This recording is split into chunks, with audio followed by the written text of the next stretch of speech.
Welcome to Are You Real, episode 46 with Chip Townsend. Welcome to Are You Real? Finding the Authentic You, the podcast that focuses on Christians that are active in everyday life. Join in as we speak to everyone from successful business owners to educators to athletes about their faith and how it helps them reach out and revolutionize those around them to do the same. And now, get ready to roar with your host, the voice of manifestation, John Fuller. How's it going, brother, man? I'm pumped. Yes, man, let's do it, dude. So I'm going to jump in real quick. So Chip Townsend began his journey in martial arts at age 13 under Grandmaster Young Sun Lim. As a youngster, Chip was not a stranger to adversity. When he was 3 years old, a freaky injury cost him his right eye. From that day forward, he faced life with a one-eye perspective. In Chip's case, that perspective was one of perseverance and a belief that his handicap was, in fact, not a handicap. Chip has not only persevered in black belt and beyond, but he has become a leader who teaches leaders and a mentor. To say he's an accomplished martial artist is an understatement. He holds 14, yes, I said 14, world titles in breaking in the International Sports Karate Association.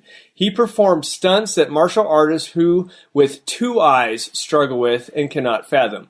He has been featured on ESPN, the Discovery Channel, and more recently, NBC's America's Got Talent.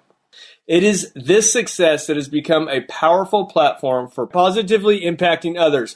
All right, Chip, man, I am fired up, dude. I actually watched your YouTube. You've done a TED Talk, which I didn't even mention in your bio. I watched your TED Talk yesterday. You've done some great things, dude. Tell me more about you, kind of your business ministry, maybe basically how your love for Jesus, how you do that with people. But, man, tell me about you and your business, my friend.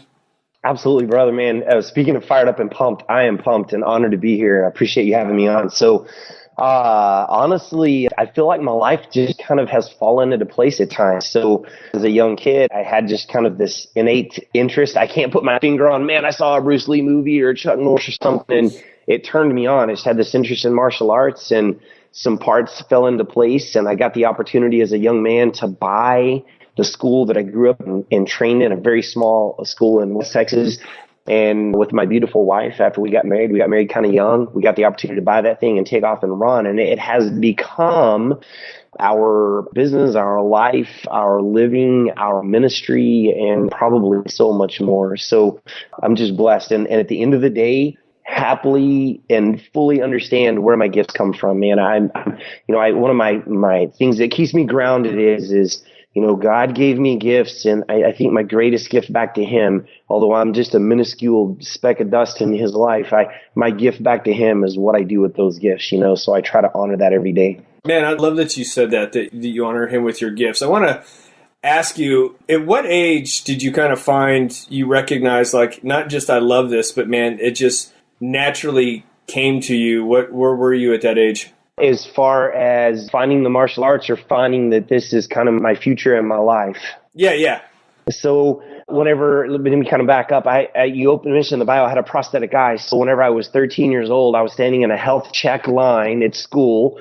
We're standing there waiting to get checked by the nurse. And kind of the school bully, this kid that was a year or two older than all of us in our class, he'd failed a couple of years, and he was the stud athlete and kind of dominated all the kids, turned and looked at me. Actually, he was in line behind me, and I remember thinking, don't make eye contact, just stay focused forward, right? And at some point, there was some eye contact with my one good eye, and he says, you know what, Chip, I'm going to poke your other eye out. And at that point, I had this epiphany of, geez, I know my parents have taught me to stand my ground and, fight to an extent, but I don't know what I would do with this kid. He would crush me, right? I don't know. I just had this moment of, I need to do something. So that summer right after that, we're driving through our little town here in Texas, and we drove by the martial arts school that I'm in now, and I just happened to look over and I said, Mom, I've always wanted to do that. And I had. And she said, cool. And she turns around, pulls in, and signs me up. And I was 13 years old, and kind of the rest is history from there. Wow, so you've done it ever since, man. You started, and did you naturally excel, like you just loved it, so you just stayed with it? No, like everybody else, man, I struggled my butt off. My very first lesson, my first day on the mat, I did a month of private lessons, 2 private lessons a week for 4 weeks. And my very first lesson, I walked on the mat in my brand new crisp white uniform, and my instructor, Mashalim, this little small kind of had this great presence, Korean guy. He comes over, sets me on the floor right inside the doorway of the dojang, the gym. And he starts putting me in stretching positions, and he spends 1 hour sitting on my back in like a hurdler stretch, a straddle stretch, and all these rotating me through all of these stretches. So for 1 hour, I did nothing but get punished, basically. And yeah, I mean, literally, we're driving home. It was the greatest thing. You know, I grew up in the country. I worked for my dad. I negotiated my first hourly wage kind of as a fun thing at 4 years old, man. And so my dad began to teach me super early, you know, how to kind of earn my keep and be a provider and, or, you know, a contributor in the family. And so we're driving home, and my mom is just really quiet the whole drive. And she looks over and she says, "Hey, Chip," she says, "you know what?" She said, "You know how to hunt, you know how to fish, you know how to use a gun." She said, "You don't ever have to go back if you don't want to." And I just vividly remember, and I'm not sure why I said this. I said, "Mom, I wouldn't trade it for all the tea in China. I want it." And she said, "It's on." But I will say at, I guess, 13 and a half, 14 years old, I got to my blue belt about a year into my training, and I really hit a wall. And I struggled hard. I came home to my parents and I just said, you know, I don't think I can keep going. I'm not improving. I'm not getting any better. I was super down on myself. And I just remember my mom and dad both looking at me, and they sat me down and they said, "Look, number one, we've invested too much time and money. And two, you've come way further than you realize. You're not quitting." That was really kind of the only wall I hit to where I really almost walked away. But if it hadn't been for my parents at that point, keeping my head straight and keeping me in the game, I probably would have walked away. Isn't that funny how we always need either not just our parents, but we need a mentor or a coach in our life to push us through? Because all of us at some point do hit that wall, and I'm sure you see this with the hundreds or thousands of students that you've taught, that all of us hit that wall, that you just literally need somebody to come along and just kind of kick you forward. Absolutely. You know, not only kick you forward, but I've been amazed at how many times, and I'm sure you, John, can reach back into your life and think of times that there was just a simple comment made to you that changed the path of your life. And so for us, we try to build this culture in our school with our instructors and our leaders of constantly spotting the right. You know, whenever we see somebody do something good, make sure we point that out, because it might, that one comment you made today, they might have been really in the dumps, but you just went by and said, "Hey, that was, you know, a really high kick today." That might be the one thing that keeps them on board. So, you know, we're trying to find ways all the time to plant seeds to keep people focused and not have them, you know, to basically give them that kick in the butt without kicking them in the butt. Yeah. No, I totally agree with that. I tell my kids, and I've said this, you know, find the gold in people. It's easy to find the gravel per se, or just the crap in people's lives, because we do it ourselves enough. I don't need somebody else to point out my flaws. I already know what they are. But when somebody points out the gold in you, man, it really does. It picks you up and makes you want to just keep going forward.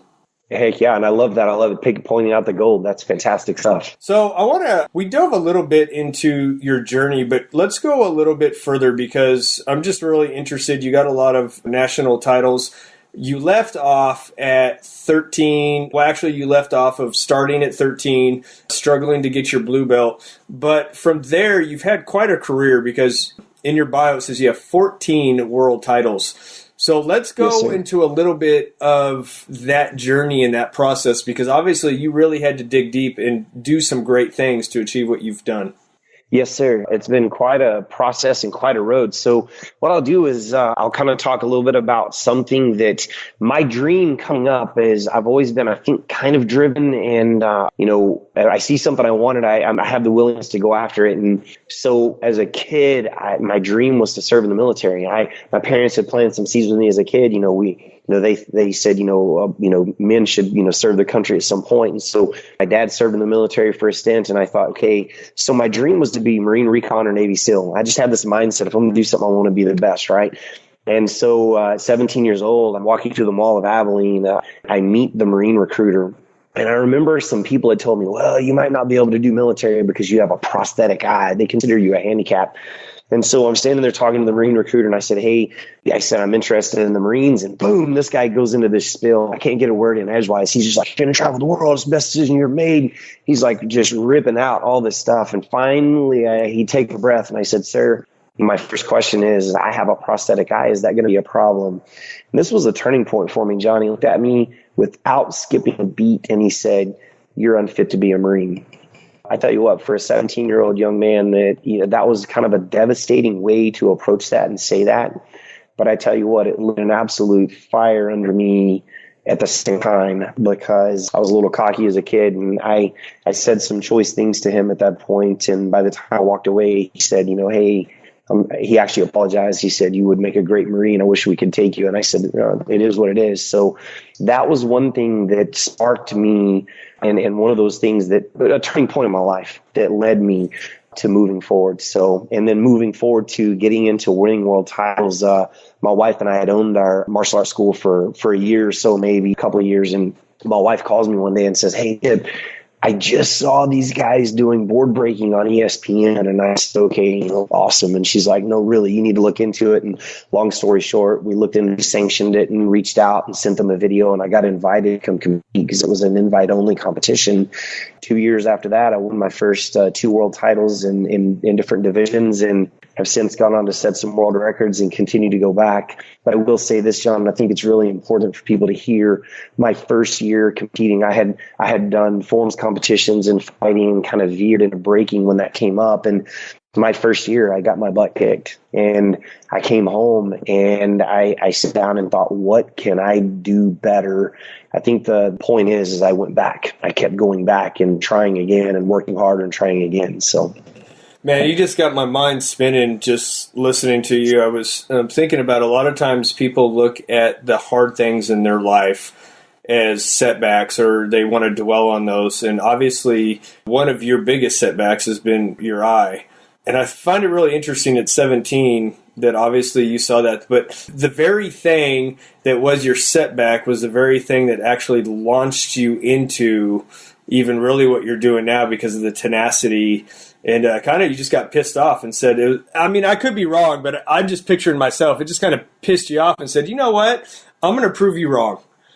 Yes, sir. I have that strange personality, man. As long as it's not outside the rules and moral boundaries, if you tell me I can't do something, it kind of fuels me. Okay, all right, we'll see how that works, right? That's funny you say that. My dad always said, I played college football, and I got a scholarship to play college ball, and obviously I did well in high school, and that was always my dad's motivation. So when something would happen, and whether it was wrestling, football, baseball, whatever, my dad would say, "You know what, man, Johnny, I just don't think you can do it." But he was serious. Like, he said it mentally. He's just like, "You know what, fine, give up." And man, it would make me so mad when he would say that. And I'm like, "Dude, it's on. You don't think I can do it? Oh, let me show you." And he did it on purpose, though. And years later, he told me, he goes, "No, I always knew." He goes, "I knew you could." He goes, "But I knew if I told you that, it'd just make you mad and go do it." Well, you know what? The wisdom of dad, right? Reverse psychology, whatever you want to call it. So let me tell you something interesting.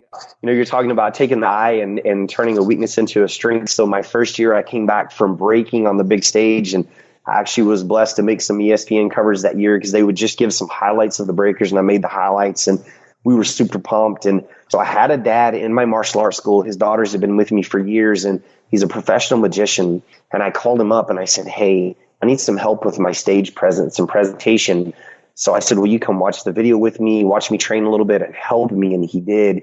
And so back to the eye, one of the things that he did is he said, "Chip," he said, "do those guys judging that division know you only have one eye?" And I said, "I have no idea. I don't think so." And he said, "How about this? How about you wear an eye patch next year?" And he said, that way it forces them to think about your unique eye perspective, And so anyway, when you said that, I'm a huge fan of, in every pile of poo, there's a golden nugget, man. We just got to get dirty digging for it sometimes. And for me, I like to think that the handicap other people perceive in me that God allowed in my life was really a strength. Now, how do I, how can I turn that around and use it to my benefit? Yeah, man, that's absolutely. So we've done a little bit talking about your story and stuff and some of your low points, but I always like to go with my guests because to a dark, not necessarily a dark place, but a hard place. And the reason I say that is because a lot of times people will look at, say, Chip Townsend and say, "Man, you got 14 titles, you got 6 schools, you're all over the U.S., you're teaching," like they see you at the top, right? Almost like it's not achievable. Right. But that's not the case, because all of us have had struggles to get to where we're at. Where was a place for you that you would be willing to share with our guests that was just a really hard, dark moment in your life that you would talk about, but not just that place, but what God did to bring you through it, what it looked like on the other side? Absolutely. So, the thing that comes to mind is, I will kind of preface this with, I've been married for 25 and a half years, and my wife and I have been supremely blessed in that we have a very healthy marriage, healthy kids, and healthy lives. I don't have this great story of falling off into some sort of problems there, but a low point in my life that really hit me hard was in 2006. So I'm riding this high. I, at this point, had, I believe, 11 world championships under my belt. I'm starting to get calls to go. I had a call to go to Atlantic City, New Jersey, and do a big demonstration at a major event at the Tropicana Resort. I'm at this event with several thousand people watching, and my wife is on stage. And by the way, my wife is a 3-time world champion as well. And so we're on stage doing the show, and, it's kind of like dueling banjos. I would, do some sort of breaking demonstration, break something, and she would break something. The crowd would go crazy, and then I would break something and she would, and we're having fun with it, and the crowd's engaged. And I hit this break that I had done literally hundreds of times. And when I hit it, something in the break, and I have this beautiful picture of the break happening, but we don't know what happened. One of the bricks somehow severed my Achilles tendon. Oh. And so, and this happens in front of thousands of people. So I hit this break, and I felt, when I hit it, I thought, gosh, it felt like one of the bricks flipped around and like hit me in the calf muscle, like something frogged me really bad. And I'm thinking, holy cow. So I went to set my foot down and I couldn't stand on it. But I'm still thinking, I just kind of got a dead leg for a minute. I'm okay. I've got one more break. I look across at my wife, and she's standing there, and her eyes are just like saucers, and her mouth is open, and the whole place is going kind of crazy. And she's looking at me, and she's looking at the floor and looking at me. And I look down, and there's this big puddle of blood growing, right? So anyway, long story short, they carry me off the stage and get a hold of my orthopedic surgeon. And sure enough, you severed your Achilles tendon. So, low point. Everybody at that event is going, oh my gosh, Chip, this is the end of your career. This is, you're done. You can't do this again. And I'm going into my mind going, okay, I teach on the mat all the time. I'm very dependent, I guess, on my physicality in a lot of ways with my career and what I'm doing at this point.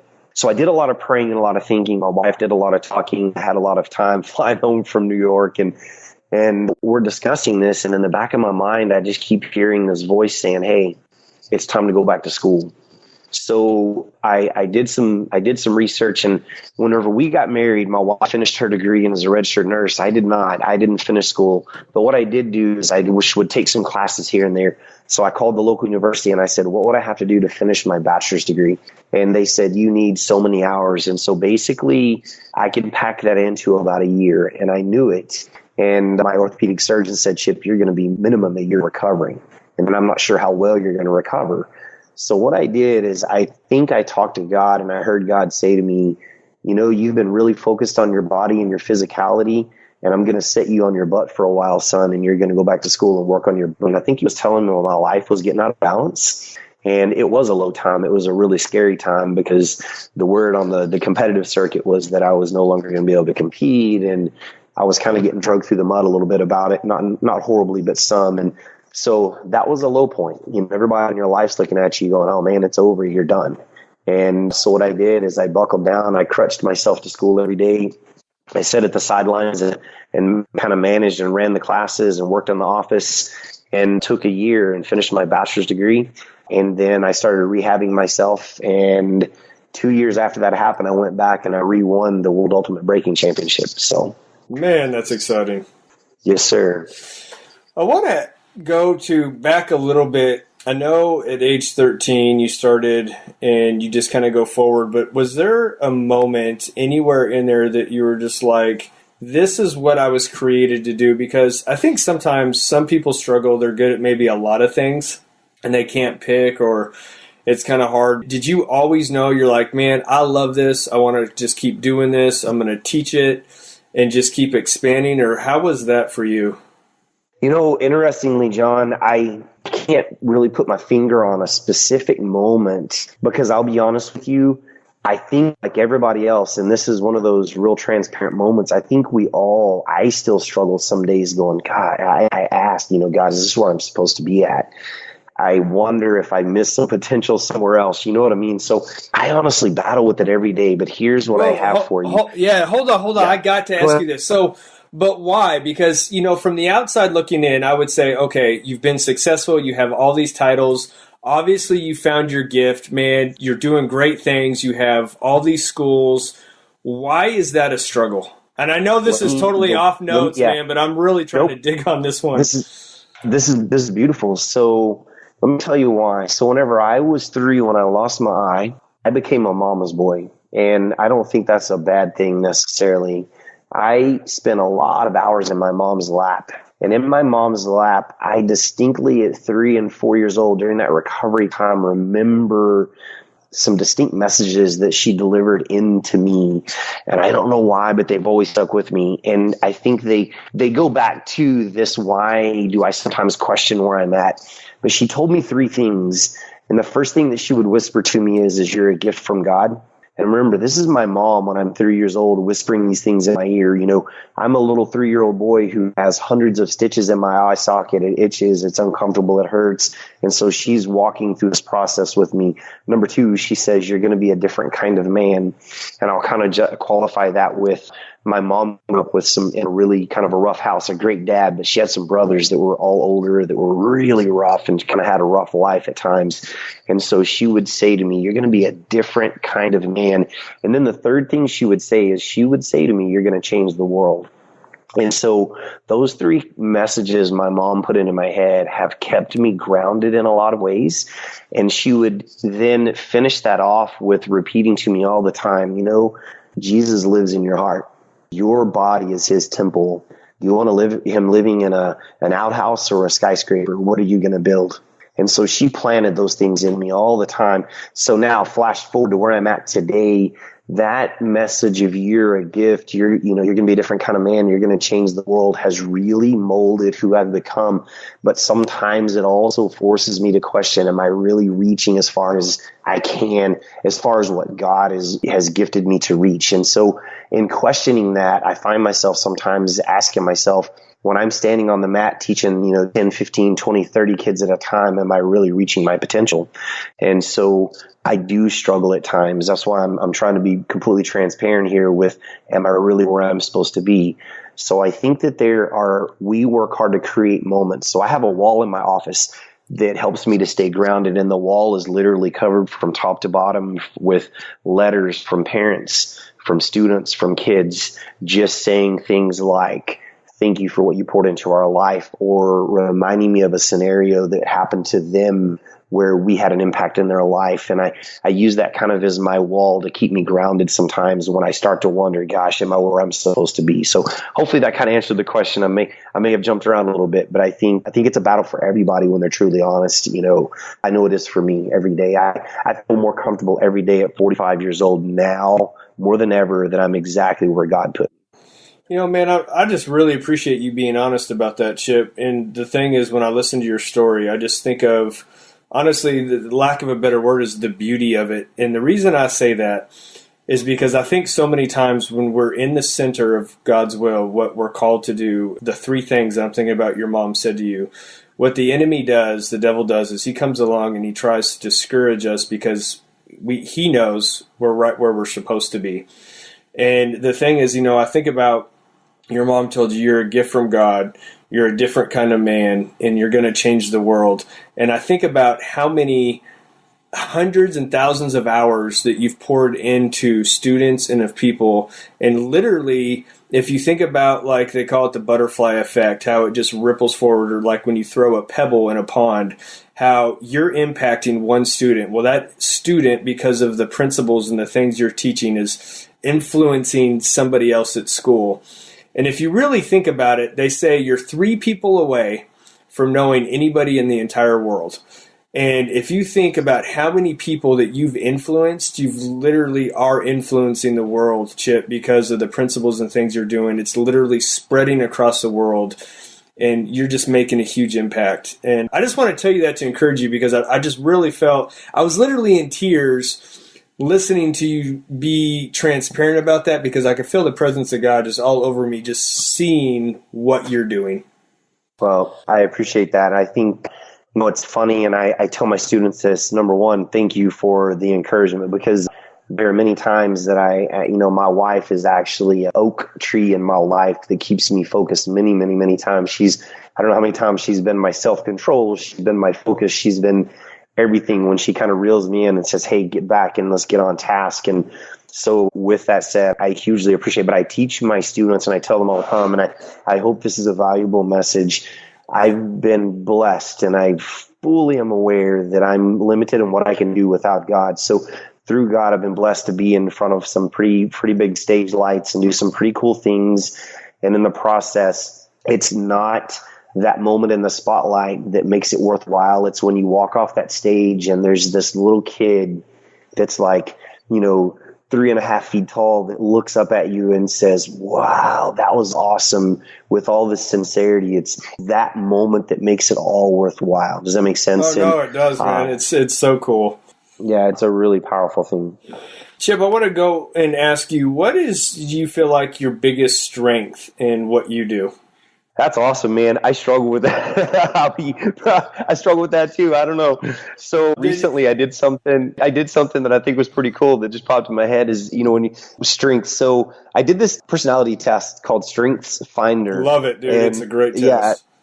Yeah. And I have my top 5 here. My number 1, I'm achiever, and an achiever is this, you have the stamina to push hard and to finish and follow through on something. My number 2 strength is significance. You're driven to make a difference. You're driven to be, recognized and be significant. And I like to qualify that. To me, that one felt kind of egotistical, and I struggle with that because I want God to get the glory, not myself. But, so my number 3 is command. And, I get told a lot, man, you just kind of have this presence when you walk in, and I'm not sure. I personally believe every day that that's God. That's not me. He just has gifted me something. And my number 4 is responsibility. I take mental ownership of my commitments. If I commit to it, if I'm going to do it, I own it and I go for it. And my number 5 strength is I'm a learner. I have this constant drive to be better. So I read every day. I read my Bible every day. I read books every day. I do podcasts every day. So those are my strengths that came up in that test. And hopefully that kind of answers the question, because prior to taking that test, if you asked me that question, I had a hard time seeing strengths in my, you know what I mean? Yeah, absolutely. It's funny that you said that. I've been to conferences and seminars where people struggle to see their strengths or their gifts. And it's interesting. Sure. I was on a mission trip one time, and I was speaking prophetically into these people's lives. It was a really cool situation. And this girl, and I was typing down stuff in my phone as she do it, and I gave this, what I felt was word from God, to this girl.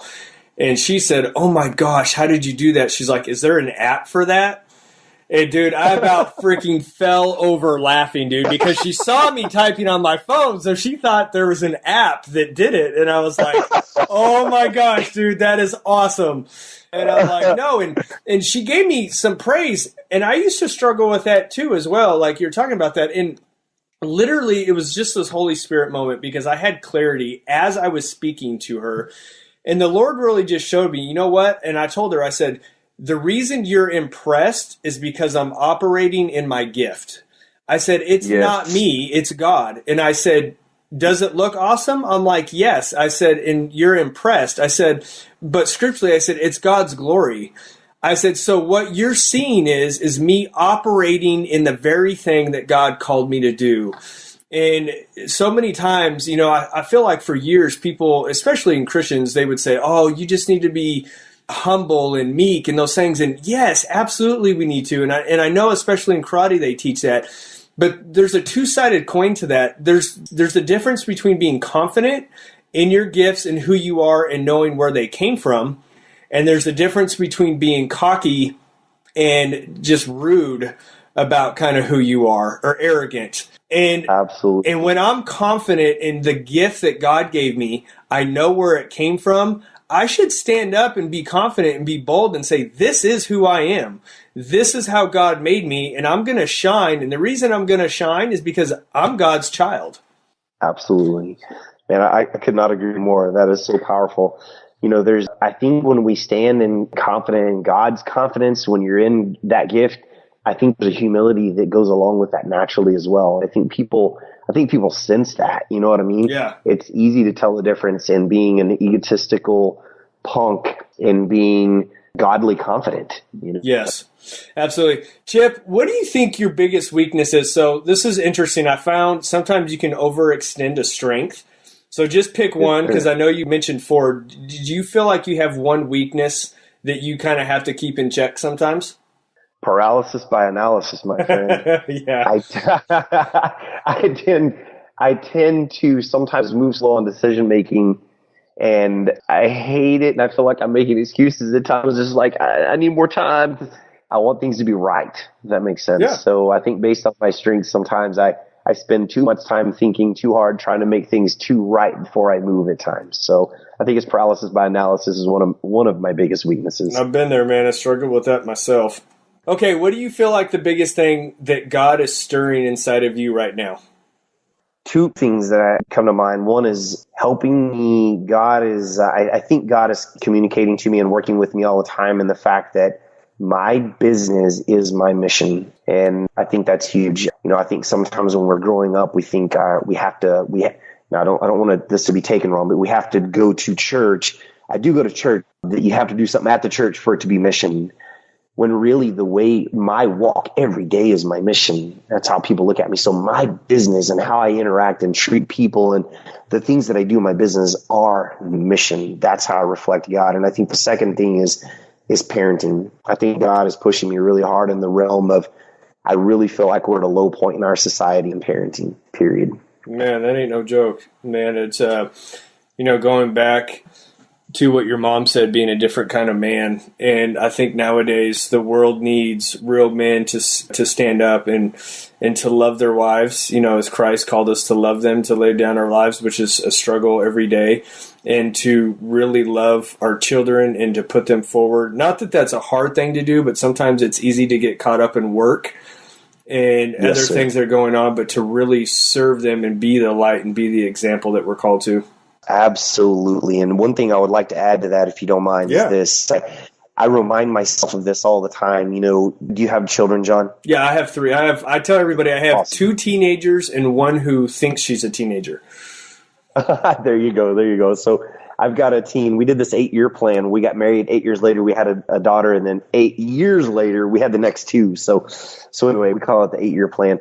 But with that said, I have to remind myself, so what is that feeling like whenever your child walks up and says, Daddy, I need you, or Daddy, I have a question, or Daddy, like yesterday, I probably 5 or 6 times my 8-year-old son, for some reason, looked at me and said, Daddy, I love you. And I thought, how powerful is that whenever we pray to God and have that conversation with him and he's having that sensation about us? You know what I mean? That's good. And so, yeah. And I try very hard, and for what it's worth, when I do have prayer time, to make sure a good percentage of my time is being thankful. But I have to remind myself it's okay to ask for things too, to ask for guidance and to ask for, for strength and for help and for health.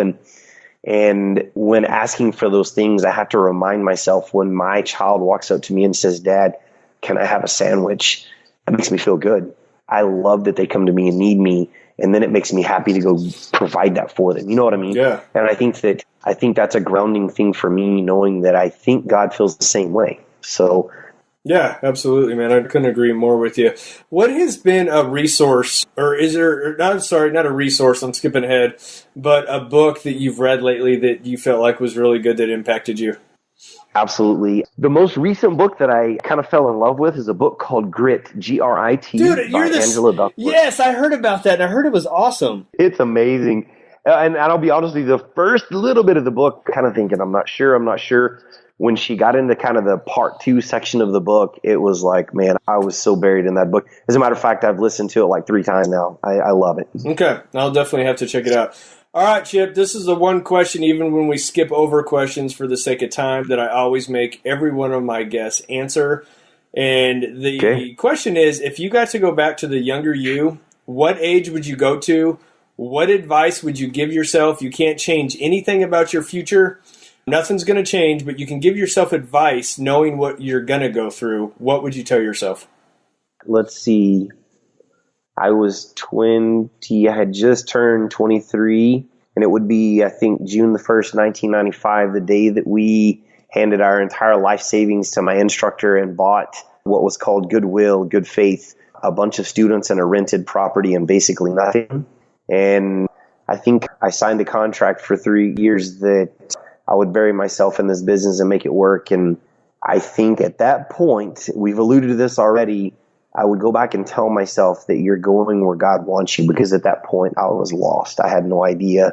And I think the other things I would say is pray harder, read more, and know that this is it. Never stop serving, learning, and growing. If I could have given myself those things at a deeper level at that point, I think it would help me more where I'm at today. Yeah. Okay. I've never asked a guest this question, and you're going to be the first, so you get to be in the spotlight, my friend. Awesome. What do you feel like if you were to say the reason I've been successful, which I know you want to be humble and say, well, I kind of am or maybe am, but you are, so we're just going to get past that real fast. If you were to say, what would you say has been a key for your success? That's a good question, man. A key. I think it has been integrity and fulfilling my commitments, my word.